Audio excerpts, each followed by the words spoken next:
Hey guys, I am in Santa mode.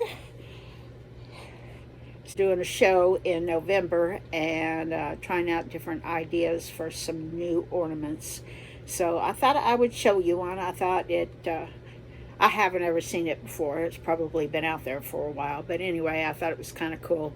It uses a technique that I have used to make flowers, but I had never seen it done with wreath. It starts out with 25 chains of red, and you count down to the fifth row or fifth chain. 1, 2, 3, 4, 5. Make a slip stitch, then do 5 chains,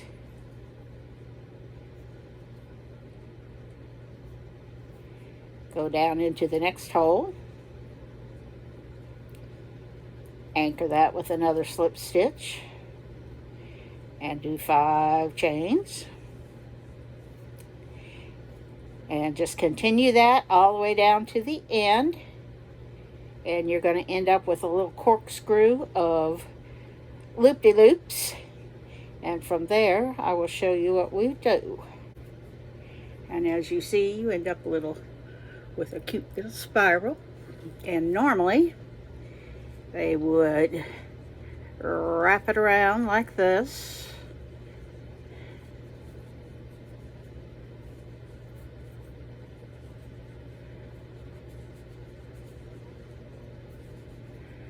when I first saw these, I was like, what in the world were they doing with them? I used to unravel them when I found them.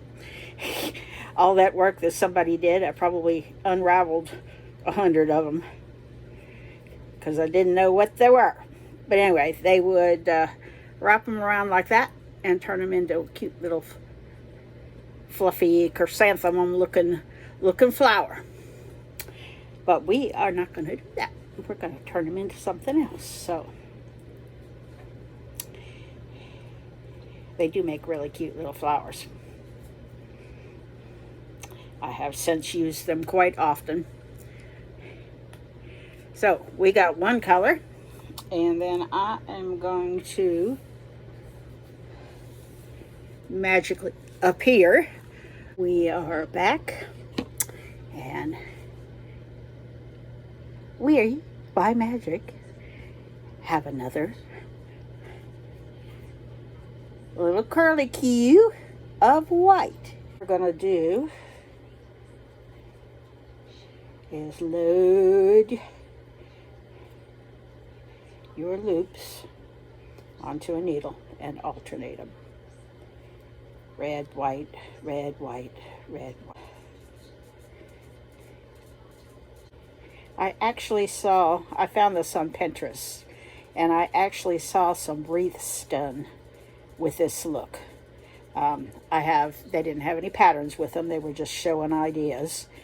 So they must have done, 20 loops or whatever, and somehow wrapped it around a core. But it was a really cute look. It's kind of a spiral. And I thought, oh, that's unusual. I wonder how they did that. I sort of had to figure this out because, again, they didn't have any instructions. It was just these things sell at Christmas like hotcakes kind of video. And but I just sort of fiddled around and went, oh, that's what they're doing. Okay. It took me a few minutes, but I had done it as a flower before, so I sort of knew what was going on with the stitch. So I just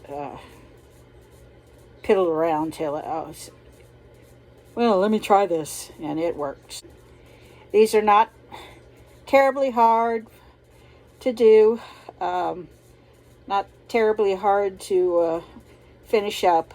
It didn't take me very long. I think it took me, maybe an hour to do one, and that was with the figuring part. So they're not awfully time consuming. A good scrap project. See, this is just a little bit too long for the needle. think I will just leave it that way and get it on the other end. To secure it, all I did was pull a string of the red through and then weave it back and forth a couple of times to make sure it stayed put.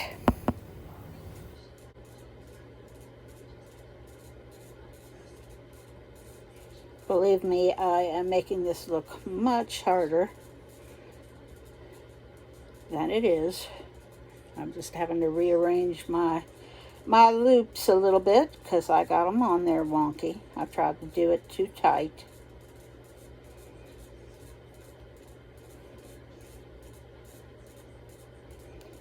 We are back to the end. And let me go in from this side.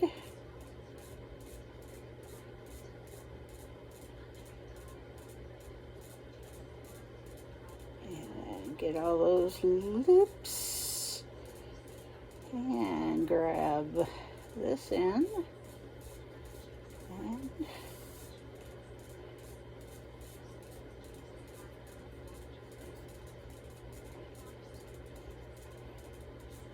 pull it tight.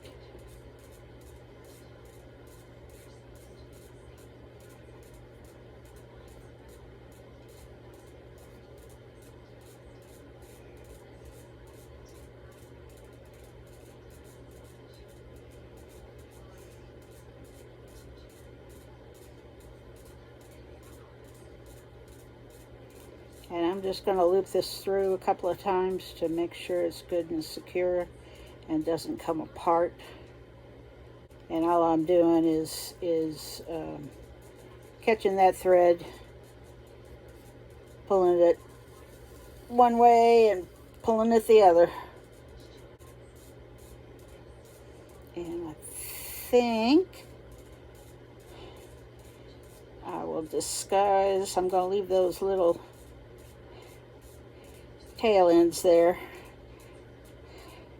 but I think I will put me a bell on that end and maybe some holly leaves to disguise that joint and call her done. And I'm probably being over cautious with this. I'm sure it will stay secure with much less than I have done, but you know, I'm not doing these for just for the season. I'm doing them for hopefully so they will become heirlooms on the family tree and get one of them. I don't know, I'm never going to buy anything from that lady again. This thing didn't last worth a, you know. So, and besides that, it's, you know, it's kind of frustrating. You think something's really, really cute, and you go to pull it out the next year, and it's ratty and falling apart. That's no fun. I'm a memory Christmas tree person. I still have things from 1976. I was a brand new military wife, and we were in Korea, and we bought a little tiny, maybe a 1.5 inch tall tree, and decorated with little flocked mice, and I don't remember what else, but anyway, I still have a couple of those that have survived the years, and husband's long gone, but I still have the ornaments. You know, I will pop back on and show you the finish of this, but that's